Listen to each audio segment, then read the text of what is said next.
Back to my channel आसास kitchen. तो चलिए फ्रेंड्स, आज बनाते हैं गोभी के पराठे। बहुत ही अलग तरीके से और बहुत ही आसान तरीका बताएंगे। गोभी के पराठे आपके फटेंगे नहीं और हर पराठा फूलेगा। तो हम जिस तरह से बताएंगे आपको और जिस तरह से बनाएंगे, तो वीडियो को पूरा देखिएगा फ्रेंड्स, तभी आप लोगों को समझ में आएगा। तो देखिए, मैंने ये गोभी लिया है, बहुत ही साफ़ सुथरा गोभी है, बिल्कुल कुछ भी नहीं निकला है। तो मैंने इन्हें बड़े बड़े टुकड़ों में इस तरह से कर लिया। कुछ छोटे टुकड़े हैं, कुछ बड़े टुकड़े हैं। तो सबसे पहले हम एक कटोरा लेंगे और कद्दूकस लेंगे। तो मैंने अभी वीडियो पड़ी थी, तो मैंने बताया था कि मूली हमें इससे नहीं कसना था, इससे कसना था, मीडियम वाले से। लेकिन ये गोभी का फूल है, तो हम इसको बड़े वाले से कसेंगे। तो चलिए फ्रेंड्स, इसे एक एक डंठल उठाते हैं और इस तरह कस लेते हैं। अगर आपको नहीं कसते बने तो आप छोटे छोटे टुकड़े करके चॉपर में चॉप कर सकते हैं। तो मैं इसी से इसे कस लूँगी इस तरह से। तो इसमें देखिए बड़े बड़े भी निकलते हैं, क्योंकि ये टूटते हैं। तो चॉपर से चॉप करने से क्या होता है ना कि सारा एक जैसा हो जाता है। तो अगर हम कस रहे हैं, इसमें मुझे ज़्यादा दिक्कत पड़ी तो मैं चॉपर से ही चॉप कर लूँगी इसे। तो इसको कस लेते हैं फ्रेंड्स, सारा गोभी। तो ये लीजिए फ्रेंड्स, मैंने सारा गोभी कस लिया है। और ये जो बड़े बड़े टुकड़े निकले थे, उनको भी मैंने इस तरह से समेट के इस तरह से कर लिया है। तो मुझे चॉपर की ज़रूरत नहीं पड़ी है। तो देखिए, बहुत अच्छा गोभी मैं अभी दिखाती हूँ। तो ये लीजिए फ्रेंड्स, हमने सारा गोभी कद्दूकस कर लिया है और मुझे चॉपर की ज़रूरत नहीं मिली है। जो थोड़े से बड़े टुकड़े निकले, तो उनको मैंने दोबारा से इस तरह से कर लिया। तो इसमें बड़े टुकड़े नहीं रहे हैं। तो हमें अब सारा गोभी इससे निकाल लेना है। और आगे क्या करना है ये मैं अभी बताती हूँ। तो अब हम इस गोभी में क्या करेंगे कि हम इसमें नमक डालेंगे। थोड़ा सा नमक इसमें डाल देंगे और इसे अच्छी तरीके से मिक्स कर देंगे। इस तरह से मिक्स कर देंगे।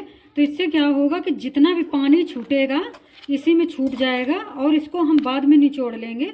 तो इसमें पानी छूटने से क्या होता है ना कि जब हम इसे फ्राई करते हैं तो बहुत ज़्यादा उसमें पानी नहीं छूटता है और ये ऐसे सॉफ्ट भी हो जाता है। तो इसको इस तरह से मिला के रख देंगे, इसको कम से कम 5 से 7 मिनट तक। तब तक हम दूसरा काम कर लेंगे। तो इसको रखते हैं एक साइड में, तब तक इसका हम डो लगा के तैयार कर लेते हैं। हमने ये आटा लिया है, इसमें हम हल्का सा नमक डालेंगे। ये नमक इसलिए डाल रहे हैं ताकि हमारे पराठे में जो आटे में भी नमक मिला लेते हैं। तो अगर पराठे में स्टफिंग में हल्का फुल्का नमक कम होता है तो इसमें आटा में रहता है तो कोई दिक्कत नहीं होती है। और आटे में नमक मिला के आटा लगाने से आटा लगता भी बहुत अच्छा है। तो इसको हम सबसे पहले मिक्स कर लेंगे। हम इसमें तेल वेल वगैरह कुछ नहीं डालेंगे। तो चलिए, अभी इसमें हम थोड़ा थोड़ा पानी डालते हुए इसका एक सॉफ्ट डो लगा के तैयार करेंगे और बहुत अच्छा डो लगाएंगे। तो इसका डो लगा के तैयार कर लेते हैं हम। तो ये लीजिए, देखिए हमने आटा गूँथ के तैयार कर लिया है और ये काफ़ी अच्छा आटा गूँथा है। इसको हम रख देंगे 10 मिनट के लिए रेस्ट होने के लिए। तब तक हम अपने स्टफिंग देख लेते हैं। तो ये देखिए, गोभी में पानी छूटा है। अगर हम इस तरह से दबा के देखें तो देखिए ये पानी निकल रहा है। तो सबसे पहले तो इसको हमें निचोड़ना है। तो चलिए, इसको हम निचोड़ लेते हैं।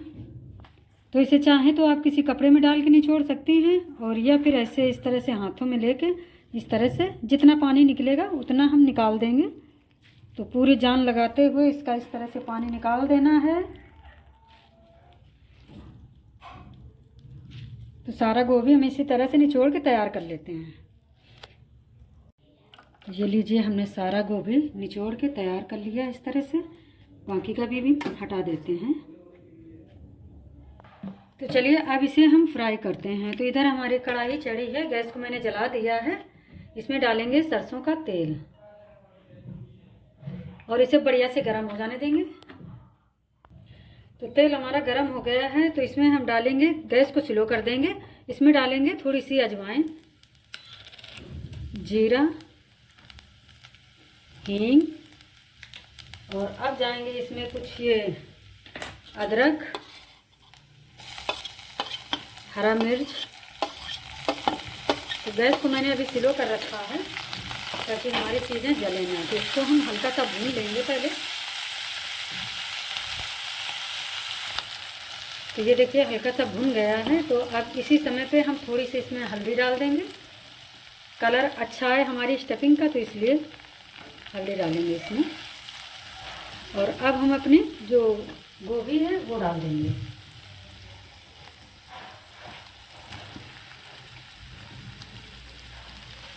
और इसमें अब हम कुछ मसाले डालेंगे। तो मसालों में देखिए हमने लिया है गरम मसाला, लाल मिर्च पाउडर, आमचूर पाउडर, और इसमें जाएगा धनिया पाउडर।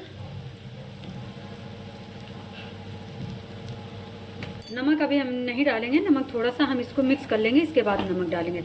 अब हम फ्लेम को हाई कर देंगे और इसे चलाते हुए बढ़िया भूनेंगे ताकि इसका जो पानी है वो भी हट जाए और ये बढ़िया स्टफिंग में थोड़ी सी खुशबू आने लगे, गोभी थोड़ा सॉफ्ट हो जाए।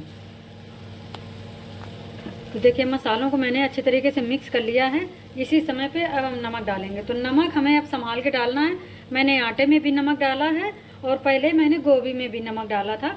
तो अब हम नमक बहुत संभाल के डालेंगे ताकि ज़्यादा ना हो। इसे भी मिक्स कर देंगे। फ्लेम को हाई रखा हुआ है इस समय पे। इसी समय हम थोड़ी सी हरी धनिया डालेंगे, बाकी की धनिया थोड़ी सी बाद में डालेंगे। तो स्टफिंग देखने में अच्छी भी लगेगी और धनिया इसमें अच्छे से मिक्स भी हो जाएगी। तो चलिए इसको हम भून लेते हैं पहले। तो ये लीजिए हमारी स्टफिंग भी तैयार हो गई है। गैस को बंद करेंगे और इसे थोड़ा सा ठंडा कर लेंगे। लीजिए हमारी स्टफिंग है ना ठंडी हो गई है। आधी किनारे किनारे हमने कर दिया है तो जल्दी ठंडा आ जाएगी। इसी तरह से अब इसको हम रख देंगे। और इधर हमारा आटा भी सेट हो गया है। तो अब हम अपने पराठे बनाना शुरू करते हैं। तो थोड़ा सा हाथों में तेल लेते हुए लगाएंगे और इसे एक बार और चिकना कर लेंगे। तो देखिए आटा हमें जो लगाना होता है वो हमें आटा बहुत संभाल के लगाना होता है। आटा हमारा गीला होना चाहिए और लचीला होना चाहिए। आटा पराठे तभी अच्छे बनते हैं जब आटा लचीला होता है, टूटे ना बढ़े इस तरह से। तो चलिए अब हम बनाना शुरू करते हैं अपने पराठे। तो हम इस तरह से इतने इतने पेड़े लेंगे आटे के। आप छोटे बड़े जैसे आप बनाती हो उस तरह से आप आटा ले सकती हैं। तो सबसे पहले हम इसे इस तरह से कटोरी की नुमा सेक देंगे। कटोरी की नुमा। और अब इसमें स्टफिंग रखेंगे।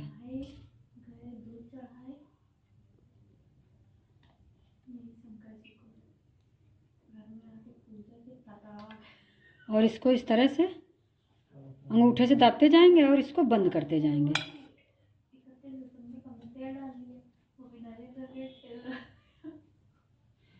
और ये लीजिए इसको इस तरह से कर देंगे और फिर से सूखा आटा लगाएंगे और इसको हाथों से थोड़ा सा बढ़ाते हुए बड़ा कर लेंगे। इस तरह से कर लेंगे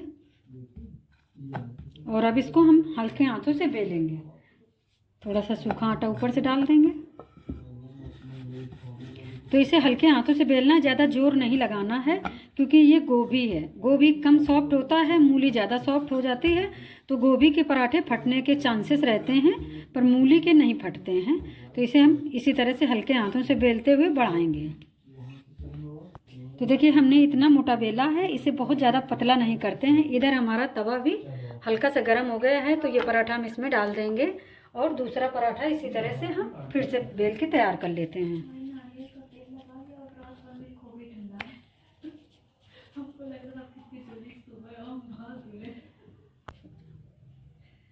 तो ये नीचे से सिक गया है, इसको पलट देंगे। तो इसको हम एक बार और पलटेंगे, इसके बाद हम इसमें तेल लगाएंगे। तो दूसरा पराठा हम और बेल के दिखा देते हैं आपको।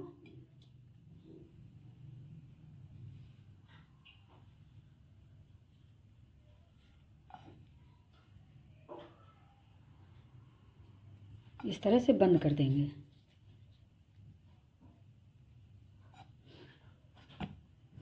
इसको फिर से हम सूखा आटा लगा के हाथों से बढ़ा लेंगे।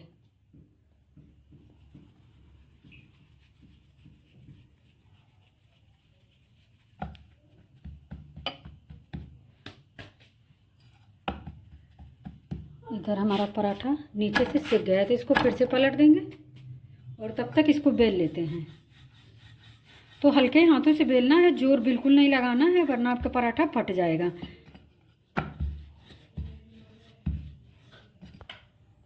तो चलिए अब इसमें हम तेल लगा देंगे। तो आप तेल घी जो भी लगाना चाहें, वो जो आपको पसंद हो वो आप लगा सकती हैं।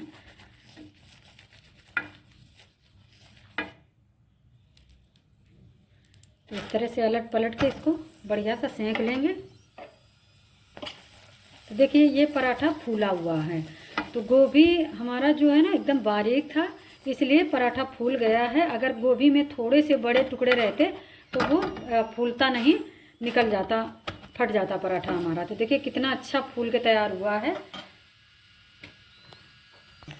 तो ये सेक भी गया है। तो इसको हम रखते हैं इस साइड में और दूसरा पराठा डाल देते हैं। इसको भी हम इसी तरह से सेक लेंगे। तो देखिए हमारा ये भी पराठा कितने अच्छे से फूला है। तो यही एक टिप्स हैं, इसमें कुछ खास टिप्स हैं जो कि आपके पराठे फूले फूले बनेंगे, फटेंगे नहीं। तो चलिए ये भी हमारा पराठा सिक गया है, तो इसको भी इसमें रख देते हैं। इसी तरह से हम और 2-4 पराठे सेंक के आपको मिलते हैं। तो ये लीजिए हमने 5 पराठे सेंक के तैयार कर लिए हैं और इन्हें एक प्लेट में लगाते हैं। तो देखिए हमारे पराठे कितनी आसानी से बन गए हैं। हमारे पराठे फटे नहीं हैं और हर पराठा फूलता है। जो इस तरह से बनाएंगे तो हर पराठा फूलेगा।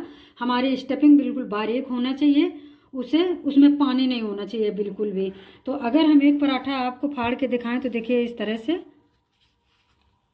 कितनी बढ़िया स्टफिंग है। बहुत ज़्यादा गर्म है पराठा और बहुत अच्छी खुशबू आ रही है इससे। तो इस तरह से आप भी बनाएंगे तो आपके पराठे बहुत अच्छे बनेंगे और बहुत ही टेस्टी बनेंगे।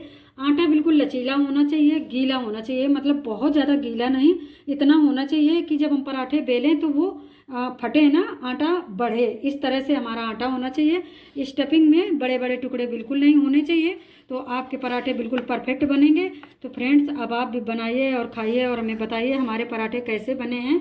आप लोगों को अच्छे लगे तो लाइक शेयर कमेंट करना, चैनल को सब्सक्राइब जरूर कर देना फ्रेंड्स। मिलते हैं अगले वीडियो में, तब तक के लिए bye bye and take care.